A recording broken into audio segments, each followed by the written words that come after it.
Sikap jujur dan kejujuran harus berangkat dari individu. Jujur ini sudah tentu berdampak pada kehidupan secara luas, karena kemanapun melangkah, apapun yang terucap, dan bagaimanapun berperilaku, penting bagi manusia menjunjung tinggi kejujuran. Dalam buku Khutbah-Khutbah karya Imam Besar Profesor Dr. Kiai Haji Nasaruddin Umar menjelaskan bahwa Nabi Muhammad pernah menegaskan, "Ibda, bi nafsik, mulailah dari diri sendiri." Dalam Al-Quran juga ada penegasan, "Kafa bi nafsik al-yauma hasiba, cukuplah dirimu sendiri sebagai penghisap, penentu terhadapmu." Dari penegasan Nabi Muhammad dan wahyu Allah tersebut menggambarkan bahwa pada akhirnya diri pribadi manusia yang lebih tahu, apakah sesungguhnya diri pribadi manusia menjadi faktor terjadinya sebuah konflik dikarenakan kebohongan yang kita sebarkan.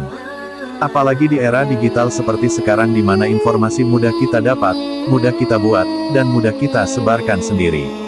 Oleh kaum Quraisy Prailem, Nabi Muhammad mendapat julukan Al-Amin, orang yang dapat dipercaya, artinya manusia yang sangat jujur hingga mendapat predikat terhormat di antara kaumnya.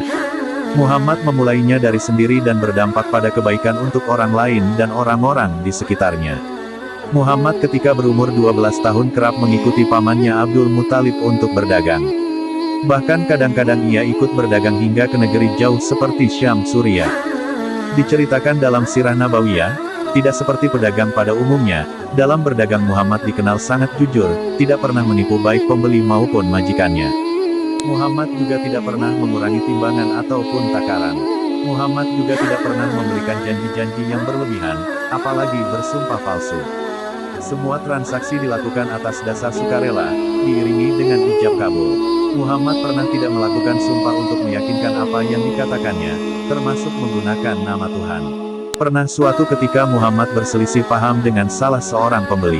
Saat itu Muhammad menjual dagangan di Syam, ia bersitegang dengan salah satu pembelinya terkait kondisi barang yang dipilih oleh pembeli tersebut. Calon pembeli berkata kepada Muhammad, "Bersumpahlah demi Lata dan Uzza." Muhammad menjawab, "Aku tidak pernah bersumpah atas nama Lata dan Uzza sebelumnya." Kejujuran Muhammad kala itu cukup sebagai prinsip kuat yang dipegang secara mandiri tanpa melibatkan Tuhan sekalipun. Karena baginya, orang akan melihat dan merasakan sendiri terhadap kejujuran yang dipegangnya selama berdagang. Dari kisah tersebut dapat kita simpulkan bahwa di dalam berdagang kita wajib memiliki sifat jujur dan amanah.